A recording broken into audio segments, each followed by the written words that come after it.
Jadi kita akan menyambung ke satu topik yang seterusnya ataupun satu topik ke-8, iaitu bahagian kalori. Kenapa saya masukkan bahagian kalori? Kenapa pentingnya kalori dalam kita mendapatkan di sebalik pemakanan? Kenapa kalori sangat penting? Jadi apa itu kalori? Kalori adalah sangat penting untuk pemakanan kerana kalori ini ialah bukan satu perkara, ialah satu unit ukuran. Jadi dia mengukur jumlah tenaga dalam makanan dan juga minuman yang kita makan.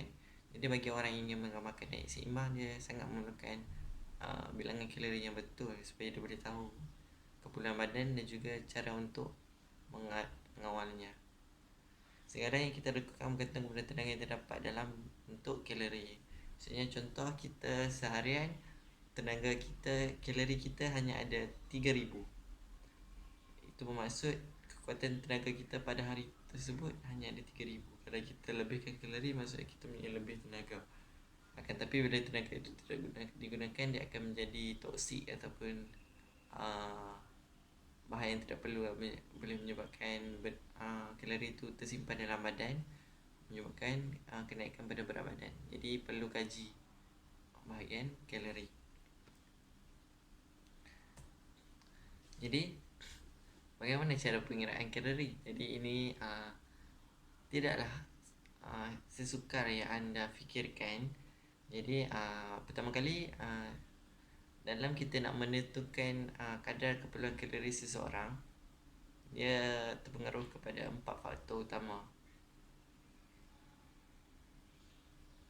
Maafkan saya, 5 faktor utama, iaitu jantina, aktiviti seharian, berat badan, tinggi dan juga umur.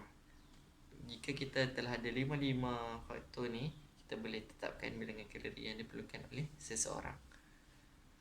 Jadi faktor pertama ialah contohnya lelaki ataupun perempuan. Kedua, aktiviti yang dijalankan. Jadi aktiviti yang dijalankan dalam sini saya takrifkan sebagai DCR, yang merujuk kepada aktiviti. Jadi yang 1.2 ialah kepada individu yang kurang senam ataupun tidak bersenam langsung ataupun hanya membuat kerja pejabat. Jadi kadar senaman dia ialah 1.2. Yang kedua, kepada yang aktif sikit-sikit ataupun dia bersenam juga cuma 1 hingga 3 kali seminggu. Jadi DCR dia hanyalah 1.375. Yang ketiga, dia aktif bersenam, di mana dia bersenam sekitar 3 hingga 5 kali seminggu. Jadi DCR dia ialah 1.55. Yang seterusnya keempat, kepada yang sangat aktif senam, iaitu mereka bersenam 6 hingga 7 kali seminggu, DCR dia ialah 1.725. Dan juga ada yang akhir sekali, yang terlampau teramat aktif senam dan juga senaman itu senaman berat setiap hari. Contohnya orang yang pergi gym, orang yang macam mana atlet yang betul-betul exercise 7 hari seminggu. Jadi DCR bagi mereka ialah sekitar ialah 1.9. Jadi step pertama ialah lepas anda kena pasti jantina, anda kena pasti juga gaya hidup dia adalah, adakah dia orang yang kuat bersenam ataupun tidak. Jika itu sudah selesai, kita akan masuk kepada cara pengiraan.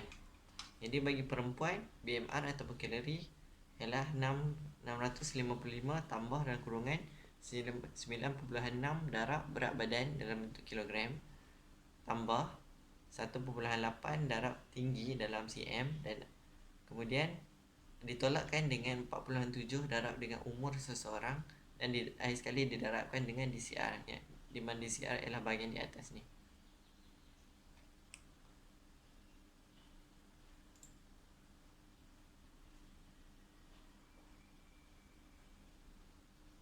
Okey.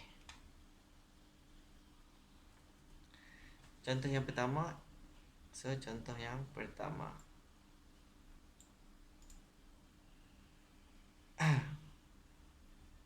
Saya akan gunakan color merah. Okey.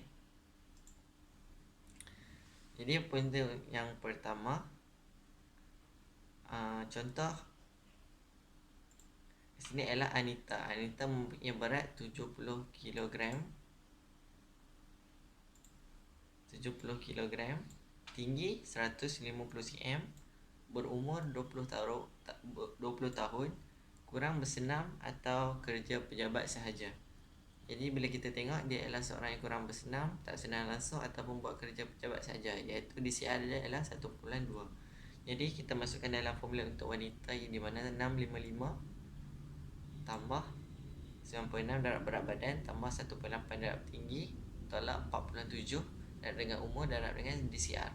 Jadi DCR dia di sini adalah 1.2,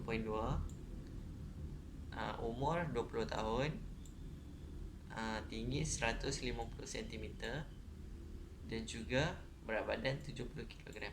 Jadi keperluan tenaga harian dia hanyalah 1484 kalori ataupun kilojoule.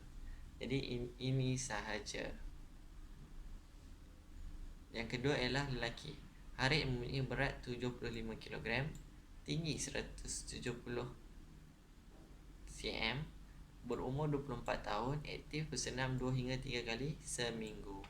Jadi BMR dia sama juga, kita gunakan formula 66 tambah 13.7 darab berat tambah 5 darab tinggi tolak 68 darab umur darab dengan DCR. Jadi kita perlu kena pasti DCR.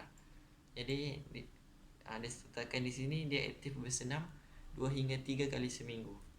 Jadi bila kita tengok 2 hingga 3 kali seminggu, jadi dia dalam lingkungan ini, jadi DCR dia adalah 1.375. Jadi kita masukkan data. Beratnya ialah 75, tinggi 170, berumur 24 tahun, DCR 1.375. Jadi keperluan kalori harian bagi Haris hanyalah 2447.9 kalori ataupun kilojoule. Seterusnya contoh ketiga. Saira mempunyai berat 49 kg, tinggi 150 cm, berumur 23 tahun. Jadi saya highlightkan berapakah keperluan kalori. Okey, sama juga kita masukkan formula. Ini adalah berat, ini adalah tinggi, ini adalah umur. Jadi dia kuat bersenam 6 hingga 7 kali seminggu. Jadi DCR dia adalah 6 hingga 7 kali seminggu 1.725 darab 1.725. Maka keperluan kalori bagi Sarah adalah 2220.59 kalori. Jadi contoh seterusnya ialah Fazni, mempunyai berat 78 kg, tinggi 165 cm, berumur 23 tahun dan gemar melakukan senaman 7 hari seminggu. Jadi BMR dia sama 66, lepas tu berat 78, tinggi 165, berumur 23 tahun dan dia gemar senaman 7 hari seminggu. Jadi dia punya DCR adalah 1.725. Ini bila keperluan kalori yang hanyalah 3111.21 kalori. Jadi apa kepentingan kita belajar mengenai kalori ni? Jadi kepentingan dia adalah mengetahui keperluan kalori bagi badan seseorang. Yang kedua, sebagai panduan dalam pemakanan. Bila kita dah tahu keperluan kalori kita, kita lebih senang nak merancang apa yang perlu kita makan, apa yang tidak perlu kita makan. Kemudian memudahkan orang yang ingin melakukan senaman ataupun diet.